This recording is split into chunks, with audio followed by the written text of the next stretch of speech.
மாயிகா கட்சி தேர்தலில் பண அரசியலில் ஈடுபடுவோர் மீது கடும் நடவடிக்கை எடுக்கப்படும். அதே சமயம் சாதி அரசியலையும் கட்சிக்குள் கொண்டு வந்து பிரச்சாரங்களை பாழ்படுத்த வேண்டாம் என மாயிகா தேசிய தலைவர் தான் ஸ்ரீ எஸ். விக்னேஸ்வரன் எச்சரித்துள்ளார். பண அரசியலும் சாதி அரசியலும் பண்பட்ட கட்சிக்கு அழகல்ல என அவர் நினைவுறுத்தினார். தயவு செய்து இந்த பணம் உபயோகப்படுத்துறத தயவு செஞ்சு அதை ஒன்றும் செஞ்சிடாதீங்க. கட்சி நிச்சயமாக நடவடிக்கை எடுக்கும். அந்த மாதிரி நடவடிக்கை எடுக்கும்போது யாரும் கோச்சிக்காதீங்க.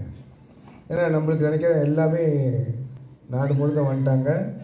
சில பேர் கொடுப்பாங்க, அவங்களோட சப்போர்ட்டரை வச்சுக்கிட்டு சாப்பாடு அது இதெல்லாம் அந்த மாதிரிலாம் நாங்கள் பார்க்கலங்க. ஓட்டு இந்த காசு கொடுத்து வாங்குறதோ இல்லை ஜாதி அடிப்படையில் பேசுகிறதோ அந்த மாதிரி இல்லாமல் பார்த்துக்கோங்க. ஏன்னா நம்ம கட்சி நல்ல ஒரு இந்திய சமுதாயத்தில் நீங்கள் எடுத்துக்கிட்டிங்கன்னா நம்ம கட்சி ஒரு வழிமுறையான கட்சி. மாயிகாவின் உயர்மட்ட பதவிகளுக்கான வேட்புமனு தாக்கலை முடித்து வைத்து பேசும்போது அவர் அவ்வாறு கூறினார். அடுத்த 3 ஆண்டுகால தேசிய நீரோட்டத்தை கருத்தில் கொண்டு கட்சியினர் முக்கிய முடிவெடுக்க வேண்டியுள்ளதாக அவர் வலியுறுத்தினார். இவ்வேளையில் தாம் விரும்பியபடியே தேசிய துணைத் தலைவராக டாக்டர் ஸ்ரீ எம். சரவணனை மீண்டும் போட்டியின்றி தேர்வு செய்தமைக்கு தான் ஸ்ரீ விக்னேஸ்வரன் கட்சியினருக்கு நன்றியை தெரிவித்துக் கொண்டார். நான் உங்கள்கிட்ட நன்றி சொன்னேன்.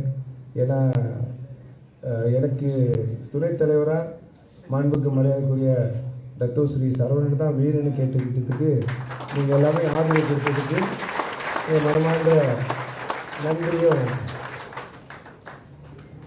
நன்றி கூட கடமைப்பட்டுள்ளேன்.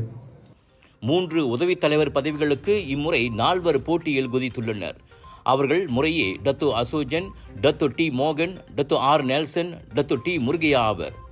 21 மத்திய செயலவை உறுப்பினர்கள் பதவிக்கு 45 பேர் போட்டியிடுவது குறிப்பிடத்தக்கது. கட்சி தேர்தலில் வெற்றி பெறுபவர்கள் 2024 முதல் 2027 ஆண்டு வரைக்குமான 3 ஆண்டுகளுக்கு பதவியில் இருப்பர்.